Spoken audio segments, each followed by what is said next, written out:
It was when the first wave of Cambodian refugees washed over Thailand that the world got to know the full extent of the horror involving hundreds of thousands of Khmer people. To rescue them from hunger, disease, and death required fast, very fast action. Shelters had to be built, camps organized, medical and hygienic facilities arranged, doctors and nurses sent out, water and food provided. It became one of the most extensive operations in the history of humanitarian aid. Within a few days, the first holding center, at Sakeo, was ready to take 30,000 refugees. 4 months later, at the Samet camp, the provisional shelters have been replaced by huts made of bamboo and palm branches. The refugee camp has developed into a more or less ordinary village with streets and a marketplace, a school and a hospital with dispensaries. The inhabitants now lead quite naturally and simply an everyday existence. For them, the problem is no longer a matter of survival. They are now seeking ways and means of improving their living conditions.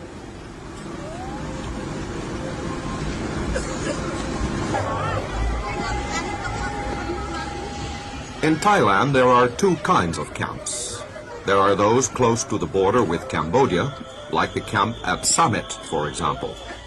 Here it is the job of the ICRC, together with UNICEF, to provide food and water, while medical assistance is the sole responsibility of the ICRC.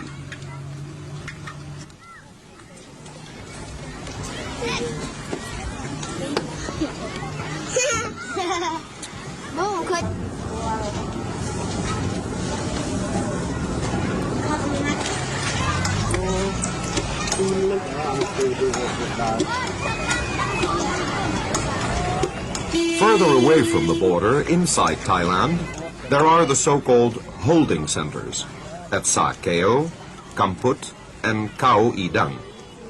The United Nations High Commissioner for Refugees is in charge of these 3 camps, which altogether hold more than 145,000 persons. In Khao Idang alone, there are 110,000 people. Medical and food supply problems are on a very large scale indeed, like those in a fairly big town.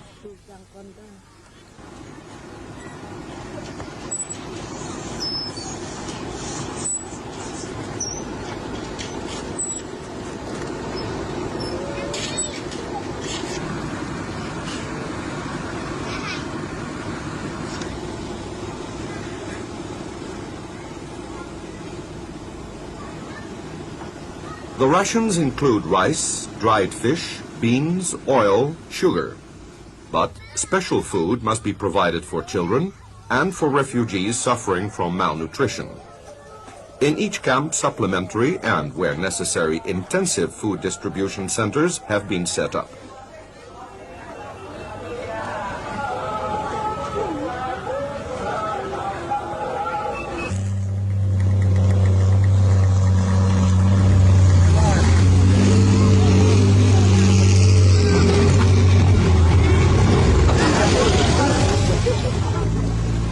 Every day, the 100 or so lorries hired by the ICRC and UNICEF carry supplies along roads which have to be repaired and kept up. Every week, 2,000 tons of foodstuffs and other supplies are delivered to the refugee camps. Another major problem is how to organize a foolproof distribution system to ensure that the rations actually get to the people who need them. In actual practice, that means that the ICRC and UNICEF delegates must spend the whole day supervising distributions. The inhabitants of each camp are registered and grouped into different sections. The basic unit is the family, and it has been decided to hand out the rations to family units. All sorts of devices have been tried out to keep a proper check on the distributions and to prevent cheating, like individual person-to-person distributions or daubing the fingers of recipients with ink.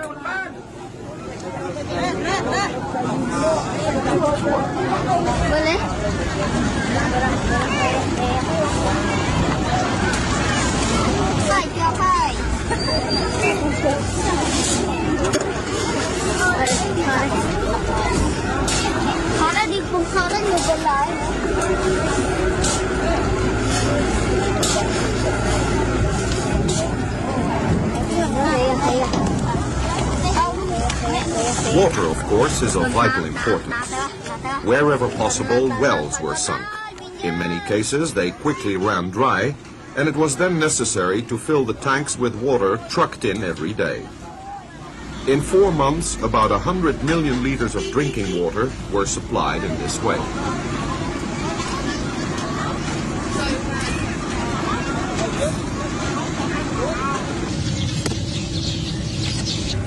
As for the medical problems, there are now over 340 doctors and nurses working in these camps. They have been recruited and dispatched by 17 national Red Cross societies from countries in Europe, North America, Asia and Oceania, and voluntary agencies also have their own workers.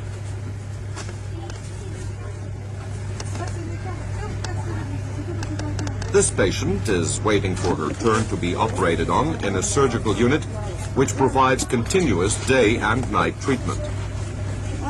In an emergency, it must be capable of caring for hundreds of wounded in record time.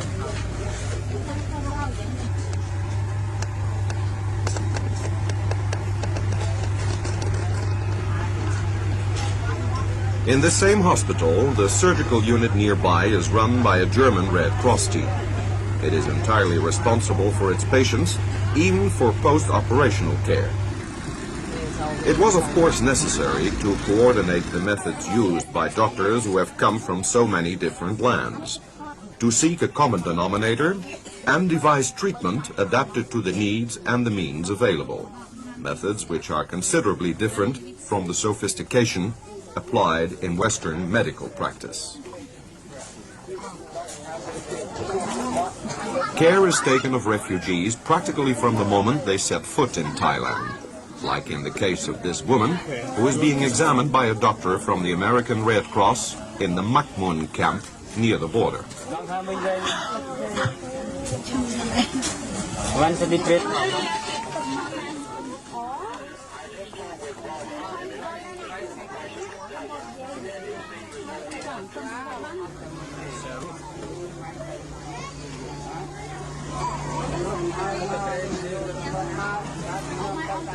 The emergencies of the early days have now given way to routine medical care.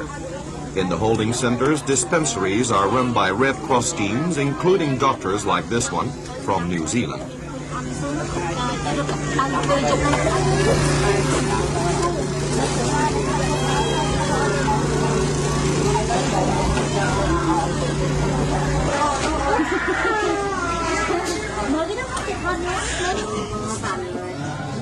Four months ago, the ICRC put up a 2,000-bed hospital at Sa Keo in only 2 days, so that wounded refugees would not die in the mud. It was not the only challenge the ICRC has met successfully. The medical and hygiene situation is now under control, thanks to the sustained and coordinated efforts of the voluntary agencies and of the National Red Cross societies, which rose to the occasion promptly and without demur.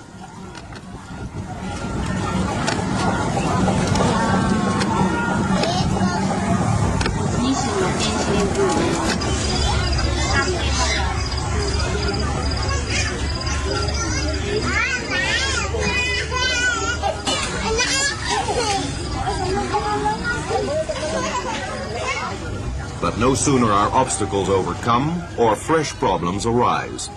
Thousands of children are alone. Families are dispersed. Widows have been separated from their children, and all are bewildered after being uprooted. The ICRC Central Tracing Agency has undertaken the Herculean task of finding and reuniting those who have been separated. For a start, the refugees must be registered.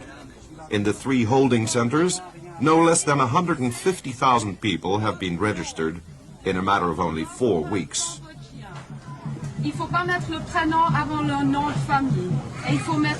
But that is just the beginning. Patience and determination will be put to a very severe test. The refugees fill in their particulars on cards, 1 card for each family, giving all information necessary to identify them and their kin who have fled abroad. The cards are then photocopied at the rate of 2,000 a day for the UN High Commissioner for Refugees, the Thai authorities, and the ICRC tracing agency before being filed. With the information on the cards, it is hoped to trace missing persons, reunite dispersed families, and identify those who were just so many names, faces, and unknown people when they arrived. In short, to provide protection for all those refugees.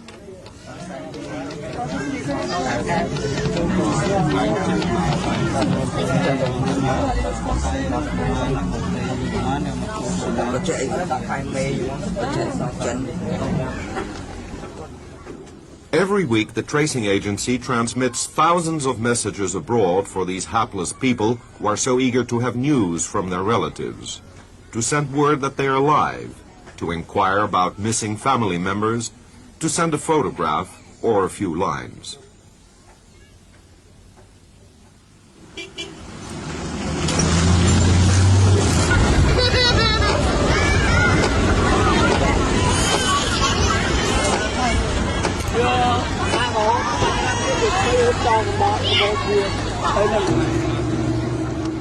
But they keep coming, the refugees. Sometimes a camp has to be evacuated because it has become unsafe. At the beginning of January, 20,000 refugees had to leave Samet for Khao I Dang, further away from the frontier.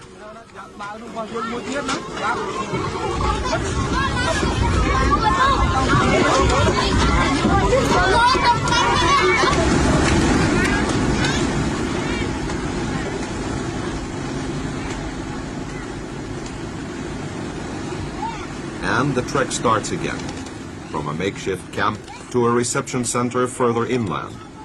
More huts have to be built. Bamboo, palm leaves, and other material have to be brought. Another hospital erected or rebuilt.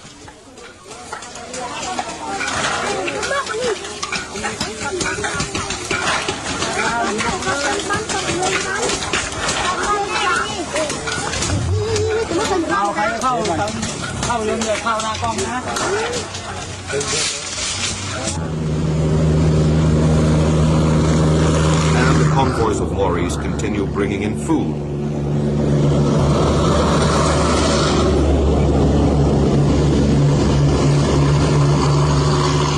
And all the time the medical teams are in action.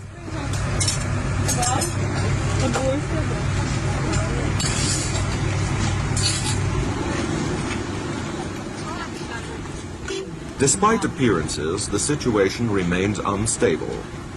The work goes on. The enormous efforts of the International Red Cross, UNICEF, the HCR, and all the voluntary agencies have saved innumerable lives. Camps put up 4 months ago have become semi-permanent settlements, but for the new arrivals the work goes on each day, so that the refugees not only survive, but find hope for a new life.